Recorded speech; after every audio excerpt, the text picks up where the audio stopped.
Hello friends, welcome back to our my blog.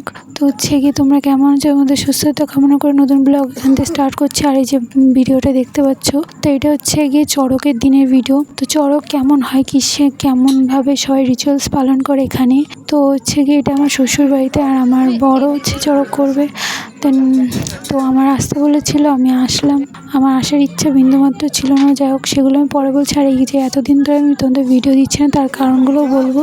তো আর এই রিচুয়ালসগুলো তোমরা দেখো, ভিডিওটা কন্টিনিউ দেখতে থাকলে বুঝতে পারবে। আর প্লিজ তোমাদের কাছে দয়া করে বলছি, ভিডিওটা ভালোভাবে দেখো, তাহলে বুঝতে পারবে যে একটা মেয়ের জীবনে কতটা সমস্যা নিয়ে তা হচ্ছে গিয়ে মুখে হাসি রাখতে হয়, সবার সাথে মানিয়ে চলতে হয়, এবং হচ্ছে গিয়ে না মানাতে পারলেও মানানোর চেষ্টা করতেই হবে। তো যাই হোক, ফার্স্ট অফ অল আমি এখানে এই যে চড়কের দিন আসতে চাইনি। আর যদিও আসতে চেয়েছিলাম, তো আমি বলেছি যে পয়লা বৈশাখের দিন মানে কালকে, তো কালকে আমি চলে যাবো বাড়ি। তো আমরা 3 বোন যাচ্ছি। তো ও বললো যে না, আমার মা বললো যে আসলে আমি যেতে দেবো না, আসলে থাকতে হবে। তো আমি বললাম যে না, আমি থাকবো না, আমি চলে যাই। যাই হোক, ওর মাটা বলেছে বলে আমাকে যাচ্ছে না তাচ্ছে আমি বললো যে তুই রাস্তায় আয়, না রাস্তায় না আয়, তুই আসলে থাকতে হবে। তো যাই হোক, আমার মানে এমন বাজে বাজে কথা বলেছে, যে কথাগুলো আমার ইচ্ছাও হচ্ছিল না ওর সাথে আর কোনো কথা বলতে, যে কি আর বলবো। সেরকম আমি ভালোবেসে একটা মানুষের ভরসা করেছি, এটাই আমার কাছে সব থেকে বড় জানো তো ভুল, যে আমি একটা মানুষকে এতটা অন্ধের মতন ভরসা করেছি জানো তো। তো আমাকে এখান থেকে ভালো মুখ করে ডেকে নিয়ে গেলো ওর বাড়ির লোক। তো আমি সেই মতন গেছিলামও। আর যাওয়া থেকে কি ঝামেলা সে বলার মতন না। তো যাই হোক, সে ঝামেলাগুলো আস্তে আস্তে বাড়তে থাকে জানো না। আমার সাথে যাচ্ছে না ব্যবহার। আর যদি আমি তাতে কোনো না কোনো উত্তর দিতে যাই, তাতে সবার কাছে খারাপ হলাম আমি। কারণ কি, আমি 2 দিনের মেয়ে, এখনও আসতে পারিনি, সামাজিক মতন বিয়ে হয়ে। তো উত্তর দিচ্ছি, এটাই আমার সবচেয়ে বড় দোষ। কিন্তু ওদের কোনো দোষ নেই জানো তো, ওদের দোষ কোনো কিছুতেই নেই। যেমন ধরো, ওর হচ্ছে গিয়ে বড় বউ, ওদের বাড়ির বড় বউ হচ্ছে সমস্ত কাজ ফেলি সকালবেলায় চলে যাই লোকের বাড়ি কাজ করতে। তো সে কাজগুলো আমার করতে হয়। তো হচ্ছে যেমন জল ভরা, ঝাড় দেওয়া, ওর বাসন মাজা, তো এই সমস্ত কিছু করা।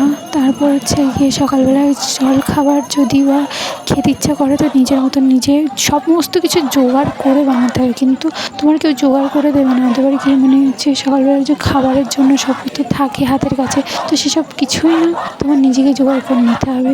তারপরে হচ্ছে গিয়ে এটা তো কোনো সমস্যাই নেই, হ্যাঁ কী বলবো। তো তারপর হচ্ছে গিয়ে যদি কোনো ভুল ত্রুটি হয়েছে, যেমন ধরো কোনো তুমি জুতো হচ্ছে গিয়ে তার বড় যার হচ্ছে গিয়ে মেয়েদের জুতো তোমার বোনরা পরেছে বা কিছু, সেইটা নিয়েও তোমার সামনে তোমার বোনদের উল্টোপাল্টাভাবে শোনাবে যে আমার মেয়েদের জুতো তোমরা কিন্তু কিনে দিবে, তোরা আমার মেয়ের জুতোগুলো কিনতে। আমার হচ্ছে গিয়ে অনেক কষ্ট হয়, বা মানে ইত্যাদি এরকম শোনালো আমার সামনে। সেগুলো নিয়ে আমি ওর বড়কে বললে, তখন যদি হচ্ছে গিয়ে ঘরের কাজ হচ্ছে, তখন কোনো মিস্ত্রি এসেও তাদের সামনে বলেছে, তাই আমি খারাপ। আমার ভাসুররা মিলে সবাই আমাকে চুপ করাচ্ছে, আমার বর চুপ করাচ্ছে, আমার শাশুড়ি চুপ করাচ্ছে, সবাই আমারই চুপ করাচ্ছে। কিন্তু কেউ এই জিনিসটা দেখছে না যে আমার সামনে আমার বোনদের বললো, সেটা আমার খারাপ লেগেছে। তো যাই হোক, ঠিক মতন সকালবেলায় জলের খাবার, দুপুরবেলায় খাবার, রাত্রেবেলায় খাবার, তো এগুলো তো বাদই দাও, এগুলোও কোনো সমস্যা নেই।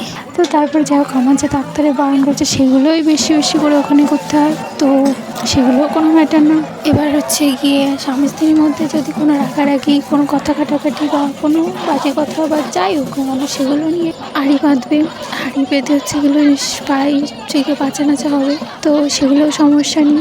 সে আমার শাশুড়িও করবে, আমার বড়জাও করবে।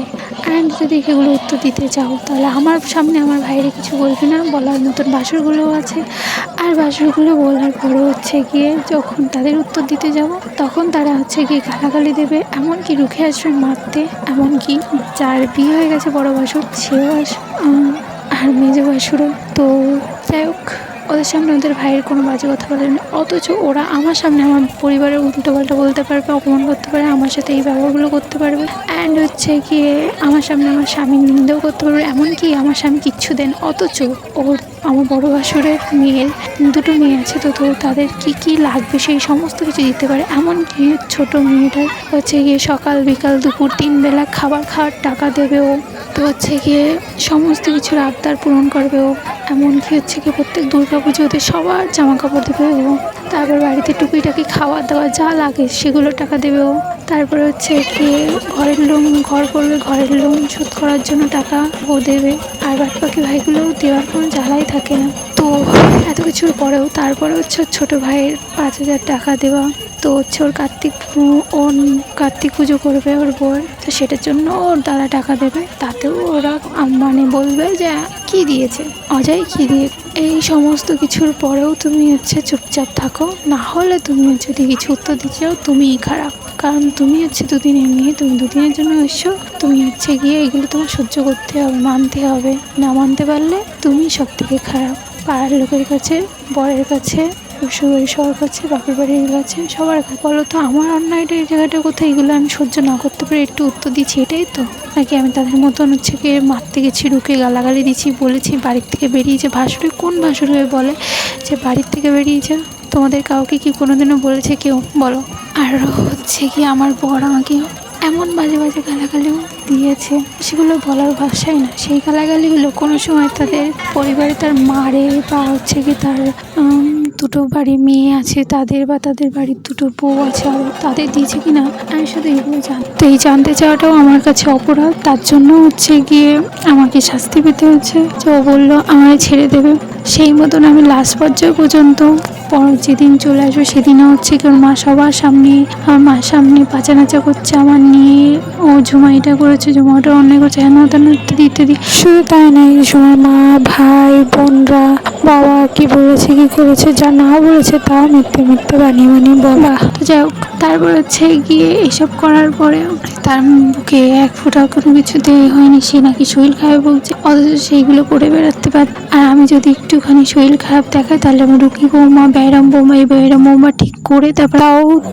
দেওয়া না দিবি, মানে তুই তো আমারই। বা তাও এক ঘর লোকের সামনে, আত্মীয়দের সামনে, সারা পাড়ার সামনে। অ্যান্ড তারপরে আরও হচ্ছে যদি আমি সুস্থভাবে থাকার চেষ্টা করি, তাতে হচ্ছে গিয়ে আমার শুনতে হবে যে ওর তো কোনো শরীর খারাপই নেই, তাহলে ও কাজগুলো করবে না কেন? ও সব কিছু মানিয়ে নেবে না।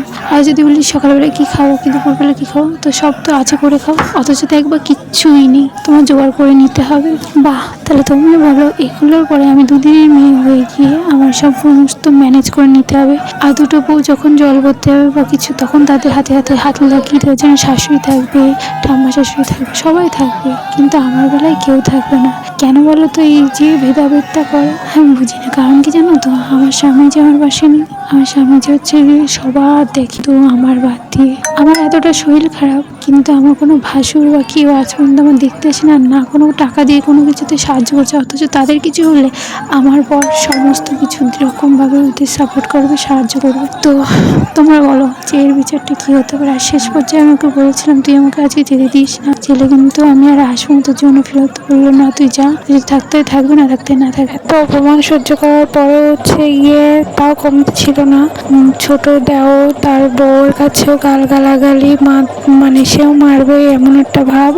তারপর হচ্ছে গিয়ে বড় ভাসুর বউ, তার মেজো ভাসুর, এরাও মারবে এরকম একটা গালাগালিও দেয়। সমস্ত কিছু সহ্য করার পরেও তুমি খারাপ, কারণ তুমি একটু উত্তর দিয়েছো, হোক ভালো মুখে ভালো উত্তরই দিয়েছো। আর তারপর হচ্ছে তাদের মেয়েরা আছে, ছোট ছোট মেয়েরা, তারা উল্টো পাল্টা বলবে আর শুধু বললো কোথায় কোথায় বেরিয়ে যায়। এগুলোর পরেও আমি সব কিছু মেনে নেওয়ার পরেও একটু উত্তর দিয়েছি, এটাই দোষ আমার সামান্য যে আমি উত্তর দিয়েছি। তো এটা হচ্ছে আমার বড় সবার সামনেও স্বীকার করলো, আমাকে অপদস্থ অপমানও করলো, এমনকি আমার ফ্যামিলির সামনে। আর তারা এগুলো দেখার পরেও তাদের কোনো আক্ষেপ থাকবে না, এরপরে নাকি আমার মেয়ের বিয়ে দেবার সাথে। তাহলে বলে এগুলো এত কিছুর পরেও সম্ভব মেনে নিয়ে তাদের এই ভাবনাটাও ভুল যে হচ্ছে এখনই তার সাথে এত কিছু হয়, সামান্য খুঁটিনাটি জিনিস নিয়ে এত কিছু, তাহলে তার বিয়ের পরে কি হবে? সেভাবে সত্যি কি আদৌ কারোর মেয়ে দেবে এরকম ভাবে? বলো তোমরা। Thank you for watching my blog, and next ভিডিওতে আরো অনেক কিছু শেয়ার করবো। প্লিজ কমেন্ট করো যে আমার কি করা উচিত এই পরিস্থিতি।